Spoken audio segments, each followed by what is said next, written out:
I'm here on My Magical Thing with Richard Kaczynski, who is an author, an academic, a lecturer in the fields of social psychology, metaphysics, new religious movements, magician, Thelemite, celebrated biographer of Aleister Crowley, peace be upon him. Richard, it's great to have you here. Oh, it's great to be invited. Thank you for giving me an opportunity to share my magical thing with you. I'd love to see your magical thing, Richard. Have you got it there? I do. Let me introduce it a la Star Wars, if we will. Oh, there he goes. Whoa.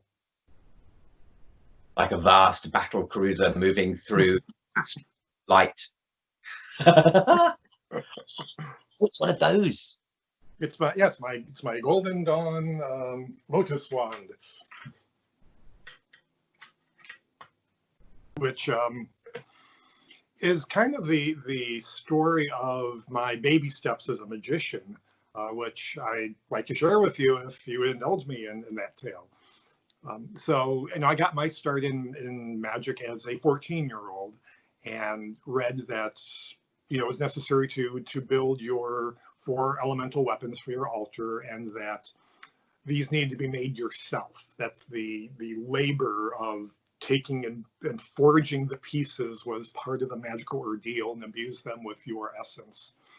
Now, being 14 years old at the time, I was creative, but I lacked a lot of experience and resources necessary to make tools like this. And my resources pretty much consisted of a large selection of oil paints, which I used to paint my plastic models and my Dungeons and Dragons lead figures.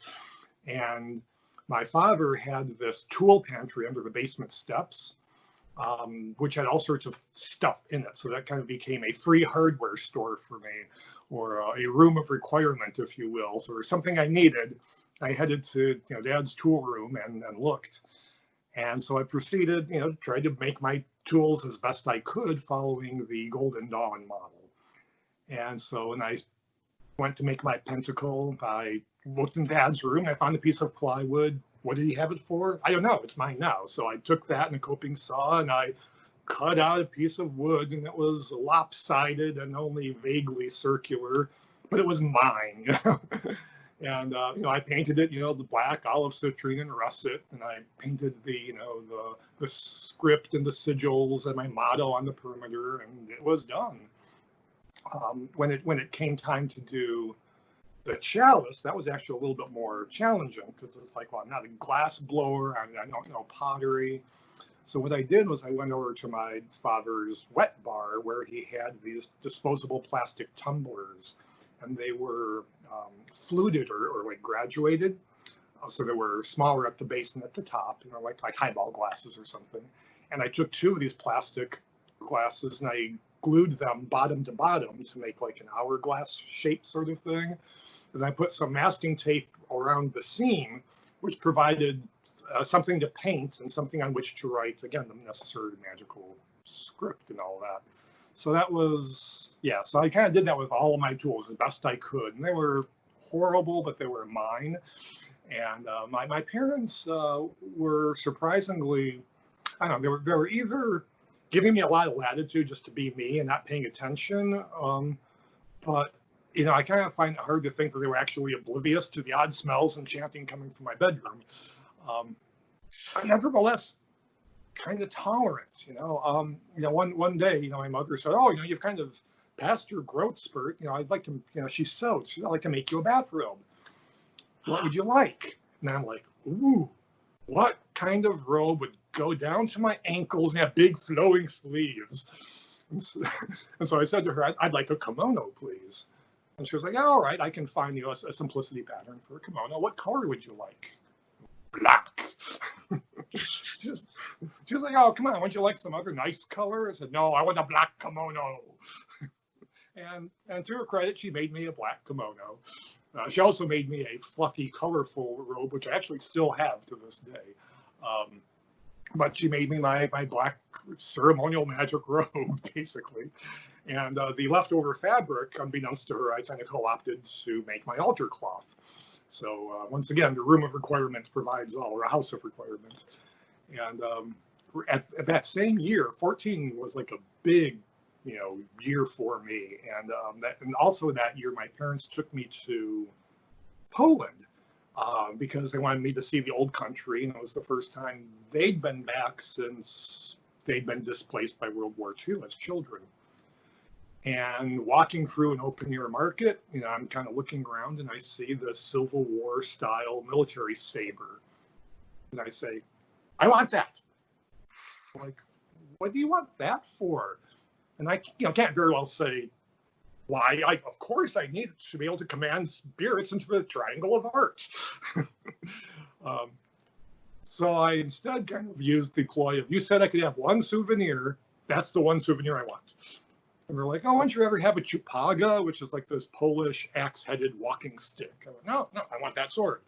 And then they got it for me, so, yay, mom and dad. Which then brings me to the lotus wand, because that was kind of the end of the road for building the magical tools for my altar. And once again, I went to the room of requirements and I poked around and I saw, I don't remember if it was a mop or a broom, but I decided no one's going to miss this.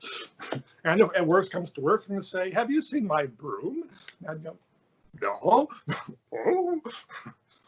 And in addition, my father, in his, amazing, tool pantry, had every color of spray paint known to man. I don't know why or what he used it for, but he had literally every color. So it was a pretty simple job of chopping off, the head of this mop or broom and then taping off the different sections and spray painting them with all the colors that he just happened to have in stock in his room. But then I came to the lotus itself. And once again, looking through the free hardware store, I found these leftover pieces of aluminum siding from the house, in case any sections ever needed to be repaired. And so I grabbed one of those and I found a pair of tin snips and I cut out a series of concentric petals and, bent them and screwed them into the top of the wand here and painted them and behold, lotus wand. And, for a, inexperienced but creative kid, it turned out pretty well. And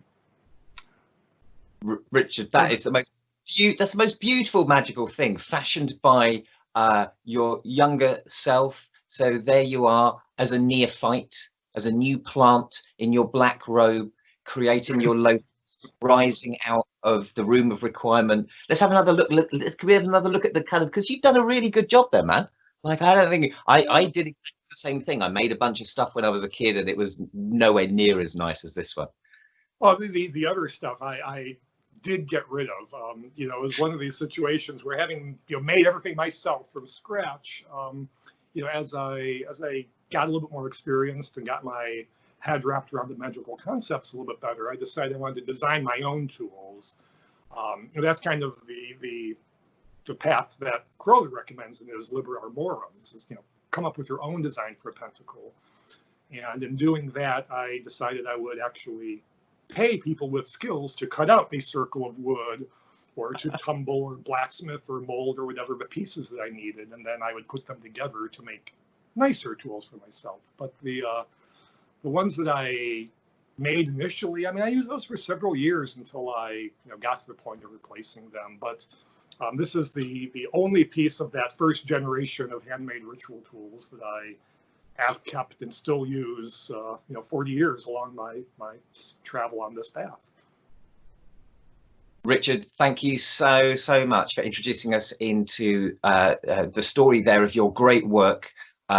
Started earlier than 14, but manifests rather beautifully in that lotus wand. Thanks very much for taking the time, man. That's really appreciated. Thanks for inviting me.